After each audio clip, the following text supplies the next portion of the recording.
와, 에르, 마이죠. 자, 지오 гэдэг ханзыг харъя. 지오.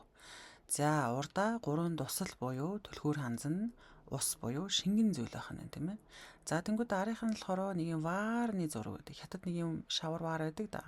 Тэр ваарыг ингэж зурдаг гэсэн байна. Тэнгүүдээ эндээ шингэнтэй буюу дотроо юм хийцэн ваар гэсэн эртний одоо ханзны үүсэл нь тийм ханз шүү. За, 지오 гэхээр арх гэсэн үг байна.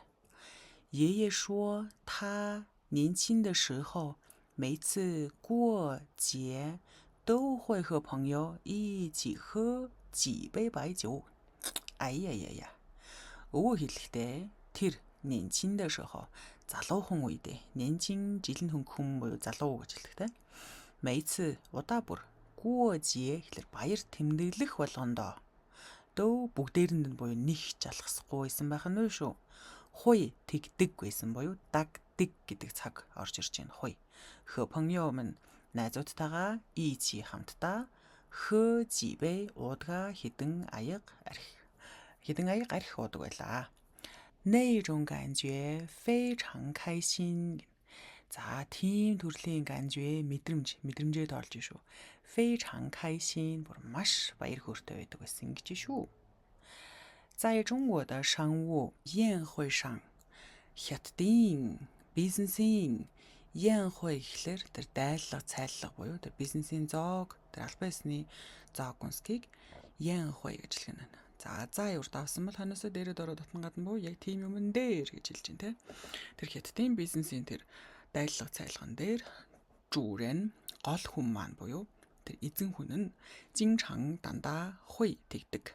Наачуу гаргаж ирдэг. Мингуй гэхэлэр алдартай үнэтэй гэн. Тэгэхээр брэнд тийм үнэтэй байжуу архийг наачуу гаргаж ирээд 招待客人 зочдыгоо 招待 дайлдаг. Хуй дагдаг гэдгээр явж байна. 这是表示尊重.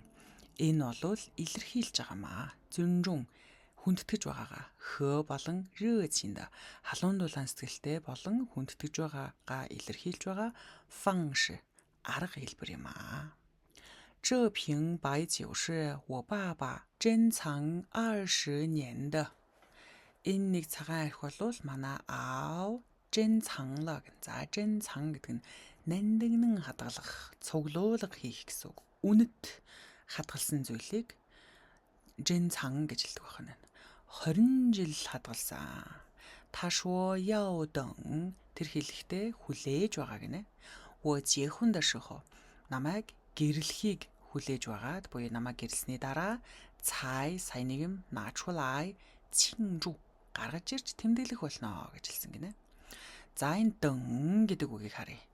Эний дөрмийг тусдан тайлбарлана. Дэн гэдэг нь болохоор хүлээх буюу ямар нэгэн үйл хөдлөл болсны нэг үйлдэл болсныг хүлээж агаад тэгээд дараа нэг юм болох гээд байгаа учраас урд нь дэн гэдэг үг аавна. Тэгэхээр хоёр үйл хөдлөл хоёулаа ирээдүйд болоод байгаа гэсэн санаа байгаад байгаа зү. Тэгэхээр эхний үйл хөдлөлийг хүлээж агаад буюу эхний үйл хөдлөлийг болсны дараа л дараагийн үйл явдлыг болоод байгаа. Тэгэхээр урдаа дэн гэдгийг аваад байгаа шүү. За, дахиад нэг жишээ харъя. 医生建议他少喝白酒. За, дандаа хэлдэг үг байна. Эмч нар санал болгож байна. Түүнийг баг уух хэрэгтэй. Байжуу. Арх баг уух хэрэгтэй шүү гэж зөвлөж байна. 因为酒精含量太高.含量гэхэлэр агуулмж агуулж байгаа тэр зүйлийг нь хэлээд байгаа. Тэгэхээр яагаад гэвэл спиртний тэр агуулмж их өндөр учраас 对身体伤害很大. Биенд нөлөөлж байгаа тэр шархлал буюу тэр одоо биенд өгж байгаа тэр муу зүйл нь бүр маш том юм аа. Төв яши ялангуяа болвол 对 гэнзан.